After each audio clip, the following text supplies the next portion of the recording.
कि आप अभी आज इस सुबह उन आदतों में से कम 2 कर रहे हों। मैंने 53 साल तक डॉक्टर के रूप में काम करते हुए 4000 मरीजों को मरते हुए देखा है।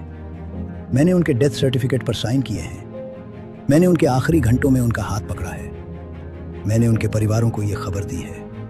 और आज मैं आपको एक ऐसी बात बताने जा रहा हूँ जो उन ज़्यादातर लोगों में समान थी। उन्हें उस समय मरना नहीं चाहिए था। ये जेनेटिक्स की वजह से नहीं था, ये बदकिस्मती की वजह से नहीं था, ये उनके चुनावों की से था, उनकी आदतों की वजह से। मैंने इन पैटर्न्स को पहली बार 1972 में पहचाना था। दशकों तक मैंने अपने मरीजों को इन आदतों के बारे में चेतावनी दी। ज़्यादातर ने मेरी बात नहीं मानी और आज ज़्यादातर लोग इस दुनिया में नहीं हैं। मैं 105 साल का हूँ। मैं ये आपको इसलिए नहीं बता रहा कि आप मुझ पर तरस खाएं या हैरान हो। मैं ये इसलिए बता रहा हूँ क्योंकि मैंने मरते हुए लोगों के साथ उतना समय बिताया है जितना शायद आज जीवित बहुत कम लोगों ने बिताया होगा। और मैं ठीक जानता हूं कि कौन लोग 90 साल तक जीते हैं और कौन लोग 68 की उम्र में अचानक चले जाते हैं। संभव है कि आप अभी आज इस सुबह उन आदतों में से कम 2 कर रहे हों और आपको पता भी नहीं कि वे आपकी। पहली चीज जो मैंने 53 साल की मेडिकल प्रैक्टिस में सीखी वो ये है कि लगातार बैठना आपको बहुत तेजी से मार सकता है। ये कोई अतिशयोक्ति नहीं है। मैंने ये अपने मरीजों के साथ होते हुए देखा है।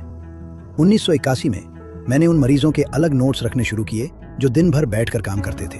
Accountant, secretary, executives. और उन लोगों के जो दिन भर चलते फिरते रहते थे। वे अलग तरह से बूढ़े हो रहे थे। उनकी ब्लड रिपोर्ट अलग दिखती थी। उनके दिल जल्दी जवाब दे रहे थे। 1990 तक मेरे पास इतना डेटा था कि मैं समझ गया जो लोग रोज 8 या 9 घंटे बैठते हैं वे अंदर से लगभग 40% तेजी से बूढ़े हो रहे थे।